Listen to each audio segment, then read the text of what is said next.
Welcome to the Towering Tropical Shirt NFL Football Update, where I get to talk about all things NFL. Once again, brought to you by Mango Rum, which is so good, hello, and good for you. Here we are, week 7. Things are really starting to shape up. And you know if your team is bad and sucks out loud, your season is over. Hello, Denver Broncos. Hello, New York Giants. But you also know that if your team is doing really well, you've got a chance. Say hello to the Detroit Lions. But more on that in a bit. But first off, let's get to some of the really intriguing games this weekend. We're going to start off with the Cleveland Browns going into going into Indianapolis to take on the Colts. Now, this is really a tale of two shoulders. For the Colts, it's Anthony Richardson. His shoulder is out. He's having shoulder surgery. He's out for the year. So they've got Uncle Rico Gardner-Minshew taking over the reins for the rest of the season. Meanwhile, the Browns, right now, they've got arguably the best defense in the league. They do statistically, they've given up the fewest points in the NFL, and the Clowns are hitting people. So how do I see this game working? Well, like I said, it's a tale of two shoulders. Deshaun Watson, his shoulder is hurt. He doesn't know if he's going to play. He's listed as questionable, but P.J. Walker played well enough to beat the 49ers last week. Meanwhile, in Indy, Gardner Minshew, now it is his team. But we already know what he is. And frankly, I don't think the Colts have enough offense, and I don't think Gardner Minshew is going to make enough positive plays to overcome a really, really good Browns defense. So, hello, the Browns win again. I said we were going to talk about the Lions. We're going to do that right now because they go into Baltimore and take on the Ravens.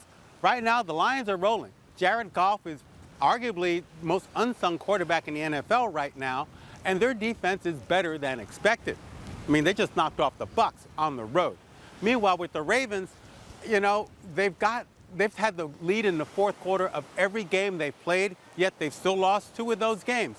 Why? Frankly, it's because in the fourth quarter, their offense just cannot put anything together, and they make stupid turnovers.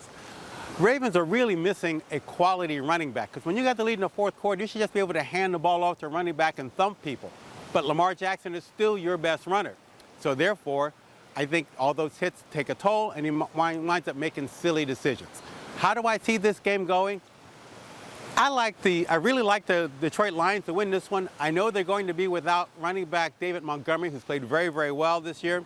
But rookie running back Jahmyr Gibbs is healthy from his hamstring issue. The guy's a 5'9" dynamo with speed. And like I said, the Lions defense is a lot better than expected. So this one is for you, Megan Russell. I see the Lions winning and going 6-1.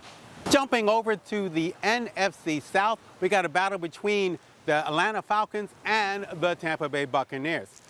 After starting off 2-0, the Falcons have come back down to earth a little bit. I think mainly because they got Desmond Ridder, who has played well when he's, just handing the ball off. They got him throwing the football. Dude, I mean, granted, I want him to throw more to my tight end, they're Kyle Pitts, but, he's thrown 3 interceptions last week, 1 in the end zone, and a throw that should not have been made. Falcons coaching staff, hey, run more, pass less. Meanwhile, the Buccaneers, Baker Mayfield is making a case for him to be like the long-term starter in Tampa. I know they didn't play that well last week because they lost to a hot Lions club, but he still made all the right decisions. They can't run the football. They don't run the football very well at all. Not so much because of their running back per se, but I think their offensive line is not a run-blocking O-line. But Baker still has Mike Evans and Chris Godwin to throw the football to. You know what? That's going to be enough to beat a Falcons team that frankly just can't keep up with them. I like the Bucs to win that one. Let's travel all the way over to the left coast where the Steelers going to L.A. to take on the Rams. Steelers have won 3 games. I don't know how the hell they've done that, not with their offense. I mean, anybody seen Najee Harris? Where the hell is Najee Harris?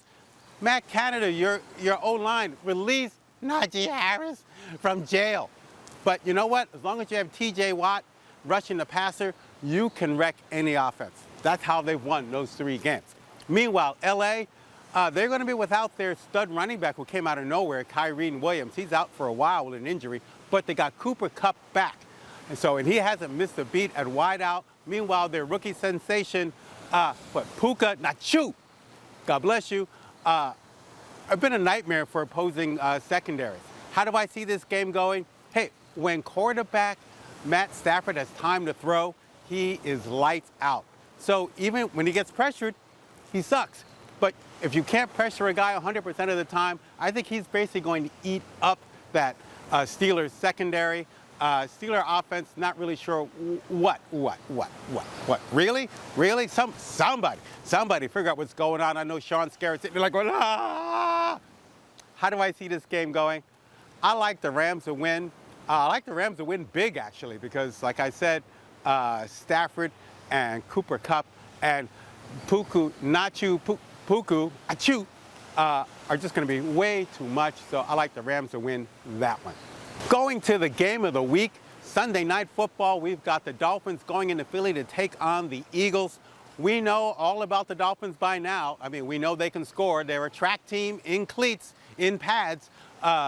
They can run the football with speed. They can pass the football with speed. Tua has been on point. They can score. Meanwhile, the Eagles, they're kind of be a little bit miffed after losing to the Jets last week. But you know what? In that game, they got out-coached and they got out-hit. For some reason, they decided to throw the ball 50 times. Their offensive line just got overrun. They got out-physical. How do I see this game going? I don't think the Eagles are going to make that same mistake again. I think this time they're going to run the football a lot, mainly because the best defense against a great offense like the Dolphins is to keep them on the sideline. So I see the Eagles just running the football and being more physical. As fast as the Dolphins are on offense, on defense, I don't know if they can stand up against a big physical pounding, play after play after play after play. And you know how Eagle fans are. They're just going to be like, ah. So how do I see this game going? I think it's going to be a high-scoring game. The Dolphins can put up 30 points, even if they only possess the ball like 6 or 7 times in a series, in a game. But I like the Eagles to win because frankly, I think they're just going to be a little more physical, especially when they have the ball. I think they're going to be able to ball control more. It's going to come down to the fourth quarter, and I like the Eagles to win that one. So there you have it. Those are the games. Oh, how's my record so far? Again, I went 5-1 last week. I'm way over 500, but I'm not going to take no victory laps just yet because on any given Sunday. Hey, let me see. Tell me what your record is. Tell me what you like, what you don't like. Email me. Get on my Facebook page. Get on my YouTube page. Oh, you'll have noticed that the Jets, there are no Jets games this week because they have the bye week. I like that, but they'll be back next week. They got rid of the toughest part of their schedule, so look out for them Jets. Anyway, enjoy your weekend, everybody. Enjoy your Sunday. Watch the games. Have some mango rum, and we'll see you soon.